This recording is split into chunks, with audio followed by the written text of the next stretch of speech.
So today is day 107 of the carnivore diet. I started this diet August 22nd, 2024, weighed in at 335 pounds.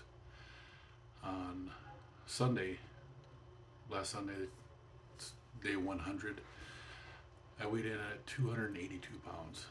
In the first 100 days of the carnivore diet, I have lost 53 pounds. I have come off 5 blood pressure medications. Um, I've lost a ton of inches around my body. My pants went from a size tight 46 in the waist to a loose 40 now. Around my midsection, around the belly button, I've lost over 14 inches. I didn't take my measurements when I first started. Should have, but I didn't. But I went from a 58 around my belly, and this morning it was a 44. I'm really happy I found this diet. Really happy to Dr. Ken Berry, Anthony Chaffee, Sean Baker, uh, Carrie Mann at Homestead Owl, Judy Cho, Laura Spath. They were my inspiration to start doing this to begin with. I've been looking at losing weight for a long time. Last December, I believe it was December 20th or 23rd or something like that, I weighed in at 347 pounds. So from December until August, I lost 12 pounds. I was taking a medication to suppress my appetite. So kind of worked. A little bit, not much. Not what I wanted it to do. After seeing Carnivore Ray and watching a couple of his TikTok videos, I went onto YouTube and searched for carnivore diet and came up with those I just mentioned. And I actually looked at it for probably about 3 months before I actually started doing it. And I don't know, I think my wife thought I was nuts. I might be. But you never know. I just, I can't explain how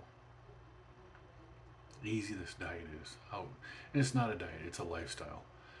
I, I love meat, love steaks, love hamburger, I love fish, shrimp. I just tried lamb the other day. That's damn good. I'm very happy not eating any fruits or vegetables or any fibers, not eating processed sugars. This whole thing has saved a lot of money actually just by not buying snacks. You know, we spend a ton of money on snacks because you eat the standard American diet, you're never full. You're always hungry. Even after you go out to a restaurant and eat, you spend a bunch of money.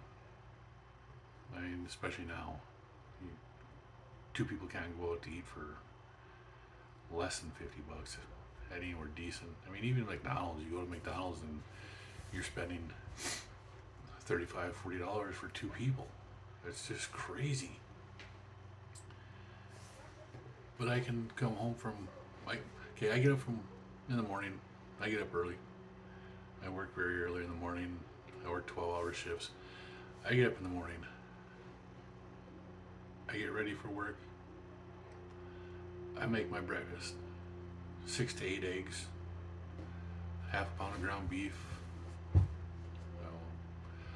or an equivalent of bacon, sausage, something that's a meat, along with 6 to 8 eggs. I get to my work and I've got to download some stuff to start my day. And while that's doing that, I eat my breakfast. That's usually between 5:15, 5:30 in the morning. And I'm not hungry again. Even when I get home around 6 o'clock at night. There are some nights I'm just not hungry, but I know I still have to have something to eat. So, you know, throw in a ribeye, throw in a New York strip, make a pound of ground beef, patties, or just ground up, throw a couple eggs in there.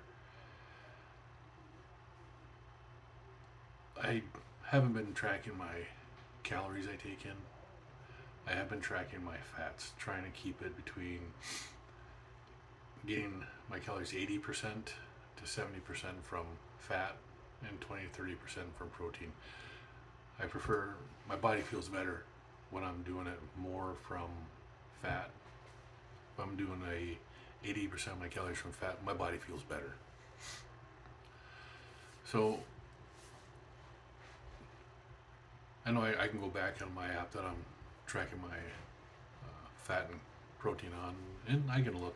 There are times where I'm eating between 2,500 calories and all the way up to about 3,500 calories. And I've averaged about a half a pound of weight loss a day. And I do my weigh Sundays, so I know what's going on. That's the 2 days I get to actually sleep and catch up on my sleep and let my body do what it's supposed to do is on the weekends. Friday night, Saturday night, I get at least 8 hours of sleep. During the week, I get 4 to 6 hours, depending on what's going on. I have always been like this. It's just been the way I am. Like I said, I get up at 4 a.m. in the morning. I don't get home until 6, and I'm usually in bed. I try to go to bed by 9, but that doesn't always happen. Life goes on. It's just, this is really a simple lifestyle. It's a really simple and smart. You look at everything that's going on with the standard American diet. My doctor tells me I shouldn't be eating this way because it's not good for me.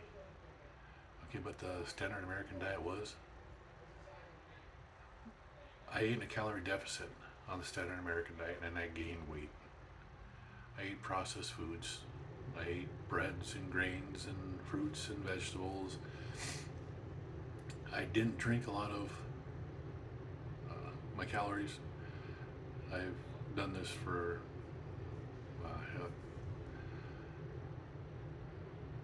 probably since the mid 90s, where my main sources of fluids are just water and coffee. And I did the standard American diet and I ballooned up. I had high blood pressure. And when I say high, my doctor was amazed I wasn't having any symptoms. When I first went in for my high blood pressure, is because I checked it at home and my blood pressure was high. And when I say high, I'm talking I was 200s over 100s. And I felt great, but my blood pressure was high. I went and saw my doctor and she gave me a medicine to take for it. Never once talked to me about diet. She asked, some basic questions, what do you eat? And told her what we eat, and it's a standard American diet. And she said, okay, well, keep eating, just eat less. So starve yourself. My doctor now, when I was coming off my blood pressure medicine, I have a different doctor. And the last one I came off of was a dual medication. And I was on the max doses of both of the medications on it. And I wanted one of them gone completely. I didn't want to do another dual medication. I wanted the ACTZ part of my medicine out of there.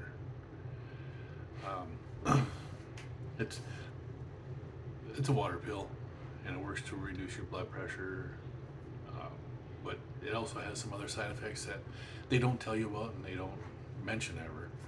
One of them is your triglycerides are highly elevated when you're taking HCTZ. And mine were through the roof. The doctor tells me, cut out the red meat, don't eat saturated fats. No, cut that medication out, get rid of that shit. Sorry for the language, this Army veteran, yeah. It's hard for me not to cuss when I'm talking because it's just the way I was for a long time. But this diet, it's something else. Since I started doing it and I've had success, my son-in-law has started it. A co-worker of mine has started it. A friend of my kids that used to hang out all the time at my house with my daughters and their friends and stuff. He saw me at a hockey game and I was talking to him about it and he started it and they've all had great success. My wife she's trying to do it. She has a hard time. She likes her sweets, she likes her flavors, natural flavors, yeah. They're not good for you. They don't tell you what the natural flavor is. A lot of the natural flavors in drinks is not good for you. They call it a complex carbohydrate, but it will spike your blood sugars fast. So if you're a type 2 diabetic like my wife, drinking something that has natural flavors and no sugars and your blood sugar spikes and you don't know why, check your ingredients. You have natural flavors, guess what? It comes with a sweetener and they don't call it a sugar, and then this particular one I'm thinking of has a glycemic index of almost twice that of table sugar. But if you just put under natural flavors, you don't have to disclose that's what you're using.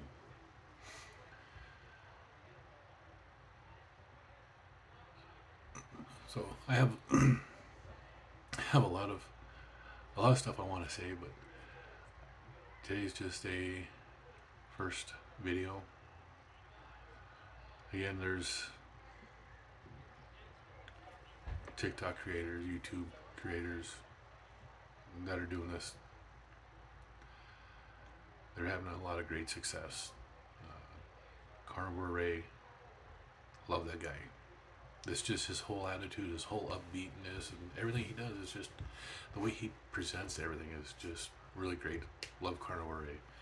Dr. Ken Berry and his wife Nisha, they're awesome. Dr. Anthony Chaffee, I've learned so much from his videos. It's just amazing what that guy knows. Dr. Sean Baker, one of the, wrote the book, The Carnivore Diet. He's awesome also. Nutritionalist Judy Cho. I've learned a ton from her. Her videos are great. Laura Spath, her and her husband started doing this year, and she's been posting this year. I love their content. Steak and Butter Gal. Bella is awesome too. Just a lot of good people out there in the carnivore community that are really awesome. Carnivore Ken from England. I enjoy watching his stuff. So that was my wife peeking in. She didn't know I was in my office. Yeah, this is my home office where I can work. Lucky enough that I work for a company that if I'm sick and I can't go to work, I work in food, manufacturing. If we're sick, contagious, or anything like that, we are not allowed to come into work. That's just what our company does. My position there, I can do my work from home. I've got the exact same setup here at my house as I do in my office. So I can do everything from here. I don't need to go into the office if I'm sick or anything. It's come in handy a few times. It really has. It's a nice option to have, but not everybody can do that. That part I'm blessed about. And my boss is actually a really great guy, and it's been fun working with him because he's been a very good boss. Water. So, well, that's about 15, 16 minutes of this video. I'm gonna cut it out from here, and we'll see you next time.